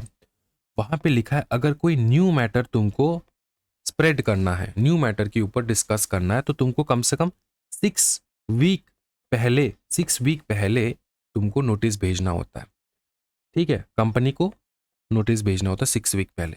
लेकिन जैसे ही तुमने भेजा, पकड़ लो, कम से कम 6 वीक का गैप होना चाहिए, मीटिंग से 6 वीक का गैप, जो मीटिंग का डेट है उससे 6 वीक पहले तुमको भेजना होता है, ठीक है, कि तुमको कोई नया मैटर डिस्कस करना है, मेंबर्स को नया मैटर डिस्कस करना है। कौन से वाले मेंबर्स? बड़े वाले मेंबर्स, 1/10 वाले मेंबर्स, उनको कुछ नया मैटर डिस्कस करना है।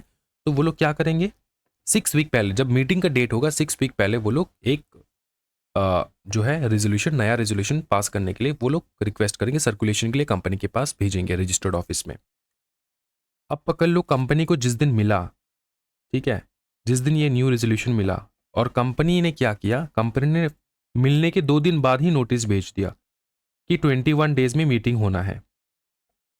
तो ये 6 वीक का जो क्राइटेरिया है 45 डेज, ये तो फुलफिल नहीं हो रहा है, ये तो फुलफिल नहीं हो सकता। इसका मतलब ये कि मेंबर्स ने जो न्यू रेजोल्यूशन का सजेशन दिया था कंपनी को, कंपनी ने चालाकी से क्या किया, मीटिंग बुला लिया, मीटिंग बुला लिया 21 डेज में। तो 6 वीक सेटिस्फाई नहीं होगा, मतलब कि ये जो न्यू रेजोल्यूशन जो मेंबर्स डिस्कस करना चाहते थे वो डिस्कस करना जरूरी नहीं है ना। यहाँ पर कंपनी को सीजी के पास भी जाना नहीं है, क्योंकि कंपनी ने सीधा सीधा क्या किया, कंपनी ने यस भी नहीं बोला, नो भी नहीं बोला, कंपनी ने सीधा नोटिस भेज दिया। इसका अगर कंपनी ने नो बोला होता कि नहीं सर्कुलेट नहीं करेंगे, तो कंपनी को सीजी का परमिशन चाहिए होता, लेकिन कंपनी ने ऐसा नहीं किया। कंपनी ने क्या किया, चालाकी किया, कंपनी ने सीधा सीधा क्या किया, नोटिस भेज दिया मीटिंग का, सो दैट ये 46 वीक जो है ये कंप्लीट ना हो पाए। 21 डेज में मीटिंग आ रहा है, आने जा रहा है मीटिंग, ठीक है, होने जा रहा है मीटिंग। तो ये 6 वीक कंप्लीशन नहीं हुआ है। तो कंपनीज एक्ट को ये पता था, लॉ मेकर्स को पता था, ये जो हमारा कंपनी है चालाकी कर सकता है, इसलिए कहा गया कि अगर अगर मेंबर्स ने मीटिंग बुलाने से पहले ही, मीटिंग नहीं बुलाया, कंपनी ने मीटिंग नहीं बुलाया, अगर कोई न्यू रेजोल्यूशन कंपनी को भेज दे, ठीक है, और कंपनी उसके बाद रेजोल्यूशन मिलने के बाद अगर कंपनी मीटिंग बुलाए, तो ये हम लोग मान के चलेंगे कि 6 वीक सेटिस्फाई हो चुका है, डीम्ड टू बी सेटिस्फाइड। वहां पे क्या लिखा है पता है? 6 week deemed to be satisfied, ये लिखा है। क्या लिखा है? डीम्ड टू बी सेटिस्फाइड, ये वाला वर्ड लिखा है। तो डीम्ड मतलब चाहे सेटिस्फाइड ना हो, हम लोग मान के चलेंगे सेटिस्फाइड हो चुका है। तो डीम्ड का मतलब क्या होता है? डीम्ड का मतलब क्या होता है, देखो फटाफट यहाँ पे, डीम्ड का मतलब क्या होता है, देखो फटाफट यहाँ पे। डीम्ड मतलब something to be treated as if it were something else, or if certain state of exist even if it doesn't exist. अगर 6 हफ्ता एग्जिस्ट नहीं हुआ, लेकिन फिर भी हम लोग मान के चलेंगे वो एग्जिस्ट हुआ, तो इसका ये जो डीम्ड है इसलिए यूज किया जाता है। देखो, ये होता है तुम्हारा repugnancy with other statute within statute. तुम कोई लॉ पढ़ रहे हो, इस लॉ में जो कंटेंट लिखा है वो किसी दूसरे लॉ को खराब दिखा रहा है, मतलब कह रहा है कि दूसरा लॉ जो है उसमें जो लिखा है वो नहीं मानना है, यही मानना है, मतलब कॉन्ट्राडिक्ट कर रहा है। ये लॉ कुछ और कहता है और ये लॉ कुछ और कह रहा है।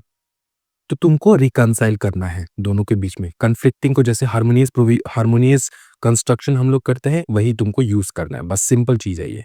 ये एग्ज़ामिनेशन में आने वाला चीज़ नहीं है। सीधा इधर आ जाओ। Conflict between general provision, special provision, मैंने तुमको बताया हमेशा जब स्पेशल प्रोविजंस रहेगा तब तक स्पेशल प्रोविजंस तुमको फॉलो करना है, ठीक है, अगेंस्ट जनरल प्रोविजन, ठीक है। चलो, उसके बाद एक होता है सोशली बेनिफिशियल कंस्ट्रक्शन। इस प्रकार से कंस्ट्रक्शन करना जो सोशली बेनिफिशियल हो सबके लिए, जो सोशली बेनिफिशियल हो सबके लिए, फेवर्स द बेनिफिशरीज। देखो,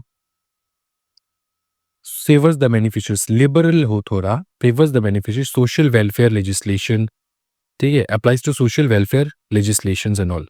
मतलब सोशल वेलफेयर के लिए जो लेजिस्लेशंस निकलता है, लेजिस्लेशंस इन अ सेंस की लॉ, एक्ट, कानून, स्टैट्यूट, रिटन लॉ, जो कुछ भी निकल रहा है, वो इस प्रकार से इंटरप्रिएट करना सो दैट सोशली सोशली वो बेनिफिशियल हो, लिबरल हो, interpret the law liberal to achieve its beneficial purpose and favour करे बेनिफिशियर्स को, सोसाइटी को बेनिफिट हो, ठीक। चलो आगे देखो।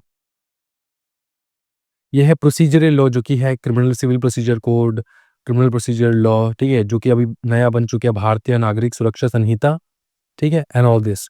तो इसको जब हम लोग आएगा, वो लोग आएगा, तब हम लोग उसी हिसाब से देखेंगे इंटरप्रिटेशन ऑफ प्रोसीजर लॉ, ठीक है, प्रोसीजर लॉ को किस प्रकार से इंटरप्रेट करना होता है, ठीक। उसके बाद देखो interpretation of fiscal and taxing statute. Fiscal and taxing statute को एकदम स्ट्रिक्टली तुमको जो है इंटरप्रेट करना होता है, ये अनएम्बिगियस होते हैं हमेशा। Liability must be imposed by clear and unambiguous word, हमेशा याद रखना। टैक्सिंग स्टैट्यूट मतलब टैक्स लॉ वगैरह, ठीक है।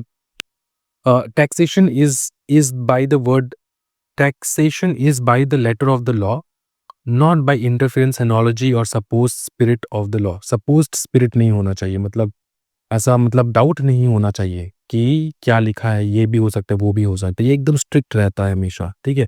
स्ट्रिक्टली इसको इंटरप्रेट करना होता है। अगर कुछ चीज़ में लिखा है कि ये यहाँ पे फॉल नहीं करता, टैक्स के स्लैब में फॉल नहीं करता, नहीं करेगा, उसके ऊपर टैक्स नहीं लगना चाहिए। जो लिखा है उसी के ऊपर टैक्स, ये एक्सेट्रा वैक्सेट्रा नहीं लगता टैक्स लॉ में। समझ में आ रहा है? चलो, अच्छा। Delegated legislation, what is it?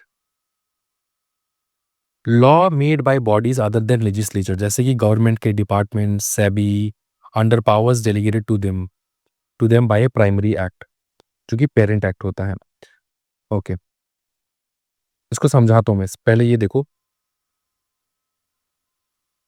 देखो सिंपल चीज है। देखो कि गवर्नमेंट को जो डिपार्टमेंट्स होते हैं ना, मिनिस्ट्री ऑफ कॉर्पोरेट अफेयर्स या फिर सेबी के बारे में बोल लो, सेबी को पावर मिलता है कि वो लॉ बनाए। क्या बनाए? लॉ, ठीक है। और सेबी को ये पावर कौन देता है? उसका पेरेंट एक्ट देता है, SEBI act. Parent act, parent act कौन है सेबी का? सेबी एक्ट, ये है।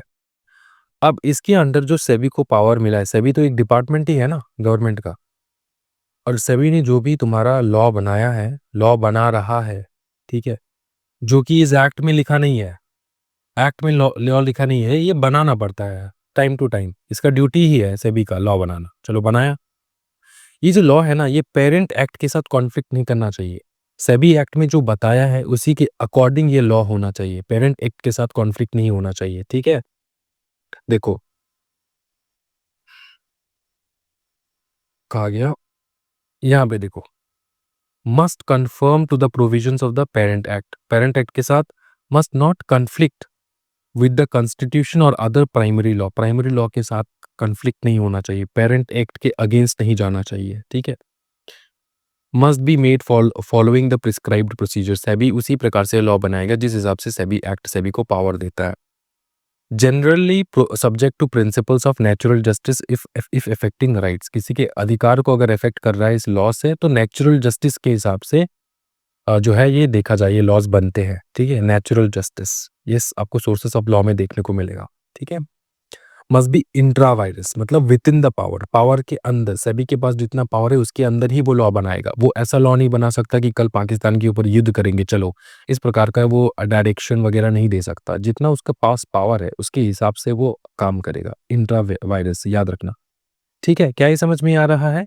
डेलीगेटेड लेजिस्लेशन मतलब लेजिस्लेशन ने किसको पावर दे रखा है, डेलीगेट कर रखा है, किसको दे रखा है? जैसे सेबी एक्ट ने, सेबी एक्ट कौन बनाया? सेबी एक्ट कौन बनाया? लेजिस्लेचर, लेजिस्लेशंस ने बनाया, पार्लियामेंट ने बनाया। उन्होंने क्या किया? डेलीगेट किया पावर। किसको डेलीगेट किया? सेबी को। सेबी जो गवर्नमेंट बॉडी है, इसको डेलीगेट किया गया है पावर सेबी एक्ट के थ्रू। क्या ये समझ में आ रहा है? चलो आगे देखो। अगर कॉन्फ्लिक्ट हो रहा है between statute, rules and regulations, तो तुमको क्या करना है? इफ अ रूल और regulation conflicts with the provision of the parent act under which it is made, the statute prevails. हमेशा याद रखना, सबसे पहले आता है स्टैट्यूट, ठीक है? उसके बाद आता है तुम्हारा रूल्स, रूल्स या फिर रेगुलेशन जो भी कहो, ठीक है? तो सबसे पहले अगर दोनों में कुछ ना कुछ लिखा हो और कॉन्फ्लिक्ट कर रहा है तो तुमको स्टैट्यूट को ही फॉलो करना है, रूल्स को बाद में, ठीक? अच्छा, कोर्ट का पावर क्या होता है? Court can strike down rules that are inconsistent with the act. अगर कोई रूल्स ऐसा बना है जो एक्ट से इनकंसिस्टेंट है तो कोर्ट उसको स्ट्राइक डाउन कर सकता है। ओके, उसके बाद देखो doctrine of substantial compliance.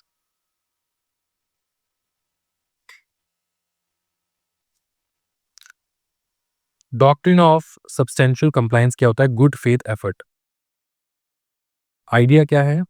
If a party makes a good faith attempt to comply with statutory requirement and achieves the essential purpose of the requirement, their compliance might be considered sufficient even if they did not follow the exact form or technical details perfectly। कभी कभार ऐसा हो जाता है, ठीक है? Substantial compliance मतलब तुमको कुछ रूल बनाया गया है जो तुमको एग्जैक्टली फॉलो करना होता है। ये एग्जैक्टली फॉलो करना होता है कोई भी एक चीज को अचीव करने के लिए, ठीक है? अगर तुमने एग्जैक्टली फॉलो ना भी किया हो लेकिन तुमने सब्सटेंशियल कंप्लायंस किया हो, सब्सटेंशियल मतलब जो इसने इसमें बताया है, मेन मेन चीज तुमने कंप्लाई किया है, एकदम मेजर मेजर चीज तुमने कंप्लाई किया है, ठीक है? और तुमने वो डिजायर्ड रिजल्ट जो है उस वो अचीव भी किया है आपने। डिजायर्ड रिजल्ट जो है वो आपने अचीव भी किया है। और अगर आपने डिजायर्ड रिजल्ट अचीव किया है without following the exact rule, तो इसको हम लोग खारिज नहीं करेंगे, इसको हम लोग रखेंगे, इफेक्ट देंगे, ठीक है? ओके। तो कुछ रूल्स ऐसे ऐसे होते हैं जो बहुत ज़्यादा वाइटल होते हैं, मैंडेटरी होता है, उसको 100% कंप्लायंस करना चाहिए। कुछ रूल डायरेक्टरी होता है कि एडवाइजेबल होता है कि ये कर सकते हो तुम, तो उसको अगर तुमने अपने हिसाब से जजमेंट के हिसाब से तुमने यूज़ किया तब भी चलेगा। एग्ज़ैक्टली जो बताया है वही फॉलो करना है, ऐसा कुछ नेसेसरी नहीं है। क्या ये समझ में आ रहा है? ओके। जैसे तुमको एग्जांपल दूँ मैं? एग्जांपल के तौर पे जब तुम आईसीएसआई का एग्ज़ामिनेशन लिखने जाते हो ना, वहाँ पे लिखा है बॉल पेन यूज़ करना, बॉल पेन यूज़ करना। क्या लिखा है? बॉल पेन यूज़ करना। और जो कलर है वो ब्लू या तो ब्लैक यूज़ कर सकते हो, ठीक है? ब्लैक यूज़ कर सकते हो। कोई बच्चा बाय मिस्टेकली अगर बॉल पेन की जगह अगर उसने जेल पेन में लिख दिया, जेल पेन से लिख दिया, क्या उसका आंसर पूरा का पूरा कट हो जाएगा? पूरा का पूरा कट हो जाएगा? आंसर है नहीं, कट नहीं होगा। में मैंडेटरी काम क्या था? ब्लू या तो ब्लैक पेन से लिखना, उसने ब्लू ब्लैक ही यूज़ किया, ठीक है? लेकिन बॉल पेन के वजह जेल पेन यूज़ किया। अब एग्ज़ामिनेशंस में, मेन एग्ज़ामिनेशंस में बॉल पेन को क्यों प्रेफ़र किया जाता है, मैं तुमको समझाता हूँ। क्योंकि इसको तुम पानी-वानी से धो नहीं सकते, पानी-वानी से धो नहीं सकते, कुछ इसका म्यूटिलेशन नहीं हो सकता, ठीक है? इसको म्यूटिलेशन जो है बहुत दिक्कत, इसको व्हाइटनर-वाइटनर लगा के उसके बाद म्यूटिलेट करना पड़ता है। लेकिन जेल पेन में अगर थोड़ा पानी गिर जाए ना, तो ये धो के चला जाता है, समझ में आ रहा है? तो बाय मिस्टेक चेकर से, एग्ज़ामिनर चेकर से अगर उसकी मिस्टेक हो गया, उस जेल पेन में थोड़ा पानी गिर गया, ठीक है? तो तुम्हारा आंसर पेपर खत्म। तो यहाँ पे लॉस तुम्हारा ही है अगर तुम जेल पेन से लिख रहे हो, ठीक है? रिस्क बहुत हाई होता है जेल पेन से लिखना, इसलिए उन्होंने मना किया है। लेकिन क्या एक चीज़ बताओ, अगर कोई बच्चे ने जेल पेन से लिख के आ गया, तो क्या तुम्हारा पूरा का पूरा पेपर उन्होंने कट कट कर देंगे क्या? आंसर है नहीं, ऐसा कट नहीं होता। हज़ारों बच्चे बहुत बहुत अटेम्प्ट में ये मिस्टेक करते हैं, जेल पेन से लिख के आ जाते हैं, लेकिन उसका आंसर कैंसल नहीं होता। रिस्क इन उनके ही ऊपर होता है कि ये जो है आपका मिट भी सकता है। क्या ये समझ में आ रहा है? अच्छा। तो मेन काम था लिखना ब्लू ब्लैक से, रेड से तो नहीं लिख के आए, नहीं रेड से नहीं सर, ब्लू ब्लैक से ही लिख के आए, तो ठीक है, ठीक है। उसके बाद देखो, ये है लेक्सिस नॉन कोगेट एड इम्पोसिबिलिया, ये हम लोगों ने देख रखे हैं ऊपर में, इसको एक्सप्लेन किया था मैंने ऊपर में, इम्पॉसिबिलिटी वाला doctrine, doctrine of impossibility of performance, ठीक है, देखा। When a law imposes a duty and performing that duty becomes impossible without any fault of the person obliged, the law will generally excuse non-performance. Law ने कोई duty दिया है, ठीक है, और वो ड्यूटी इम्पॉसिबल बन जाता है विदाउट एनी फॉल्ट, अगर वो करने जाए उस ड्यूटी में तो थोड़ा तो फॉल्ट निकलेगा ही, तो लॉ इसको एक्सक्यूज कर सकता है, कोई टेंशन वाली बात नहीं है, ठीक है, क्योंकि इम्पॉसिबल अगर है तो इसको कैसे कैसे ही करना। चलो, strict construction of penalty provision, simple चीज है, Indian penal code penalty provision, तुमको बताया था मैंने, पेनल्टी लॉ जो है एकदम स्ट्रिक्ट कंस्ट्रक्शन होगा उसमें, बस तुमको यही ध्यान में रखना है, जैसे कि पेनल्टीज, फाइन्स, इम्प्रिजनमेंट, इसमें हमेशा स्ट्रिक्ट कंस्ट्रक्शन होता है, ठीक है। तुम किसी भी चीज को इंक्लूड कर सकते हो, किसी भी चीज को एक्सक्लूड कर सकते हो, ऐसा नहीं होगा, तुमको जो लिखा है उसी को स्ट्रिक्टली तुमको फॉलो करना है, बस ये है तुम्हारा strict construction of penalty statutes. ये जनरल क्लॉजेस एक्ट है, इसको कट कर दो, इट इज नॉट रिक्वायर्ड, ठीक है। ब्रीफ जनरल क्लॉजेस एक्ट, इसमें सिंपल मैं चीज समझाता हूँ, किसी भी एक्ट में कोई डेफिनेशन, किसी वर्ड का डेफिनेशन अगर नहीं मिल रहा है तुमको, किसी भी एक्ट, कोई भी एक्ट पढ़ रहे हो उसका तुम डेफिनेशन नहीं मिल रहा है, तुमको डेफिनेशन नहीं लिखा है उस एक्ट में, तुमको चले जाना है जनरल क्लॉजेस एक्ट में, वहां पे वो डेफिनेशन मिल जाएगा और उस डेफिनेशन को तुमको फॉलो करना है, बस यही चीज है, ठीक है। देखो, provide standard definition for common terms used in certain acts and regulation, ठीक है, तो सर्टेन एक्ट्स एंड रेगुलेशन में जो कॉमन टर्म्स यूज होते हैं उनका डेफिनेशन प्रोवाइड करता है जनरल क्लॉजेस एक्ट, बस खत्म, ठीक है, बस उतना ही याद रखो, ये और करने की आवश्यकता नहीं है जनरल क्लॉजेस, ठीक है। ये लास्ट टॉपिक है आपका, reading methodology of companies act 2013 and legal aura, इसको नहीं पढ़ना है, इसको नहीं इसलिए पढ़ना है क्योंकि इंटरप्रिटेशन ऑफ स्टैट्यूट तुमको सिखाने की कोशिश कर रहा है कि कंपनीज एक्ट को पढ़ना कैसे होता है, rules, schedules, notifications, orders, secretarial standard, ये आप नहीं सिखाओगे, ये सिखाएगा हमको कंपनीज एक्ट, कंपनी लॉ में देखेंगे हम लोग, ठीक है। इसको जनरली चाय पीते पीते तुम पढ़ सकते हो, रीड कर लेना नॉर्मली, ठीक है, रीड कर लेना नॉर्मली, रीडिंग का अप्रोच कैसा रहेगा, एस में भी प्रिस्क्राइब्ड का मतलब क्या होता है, breakdown of section, section में क्या क्या है, provided that notwithstanding anything contained, subject to, nothing contained in this section shall apply without prejudice to, this is to say, for the purpose of the section and provision, ये सब तुमको देखने को मिलेगा कंपनीज एक्ट में। अब यहाँ पर एक्सप्लेन करने जाऊँ ना तो दिक्कत ये आ जाएगा, यहाँ पर अगर मैं एक्सप्लेन करने जाऊँ तो दिक्कत ये आ सकता है कि आपको समझ में ना आए, क्योंकि ये इसमें बहुत बड़े-बड़े एक्सप्लेनेशंस का दरकार है। तो ये नॉर्मल आपको सजेशन दे रहा है कि कंपनीज़ एक्ट को पढ़ना कैसे होता है, ये हम लोग कंपनीज़ एक्ट में देखेंगे। इसी के साथ ये चैप्टर कंप्लीट हो चुका है। एक भी सेंटेंस में अगर किसी भी प्रकार का डाउट हो, तो आपको पूछ लेना। इसको रीड करना है घर पे नॉर्मली, ठीक है? जनरल क्लॉज़ेज़ एक्ट को। अंडरस्टूड? समझ में आ रहा है? बाकी हम लोगों ने पूरा का पूरा कंप्लीट कर रखा है। कोई भी किसी प्रकार का डाउट होने से कमेंट सेक्शन में ज़रूर ड्रॉप करना। आज के वीडियो में हम लोग इतना ही रखते हैं दोस्तों। Thank you so much everyone. Happy learning guys. Bye bye, take care and जय हिंद।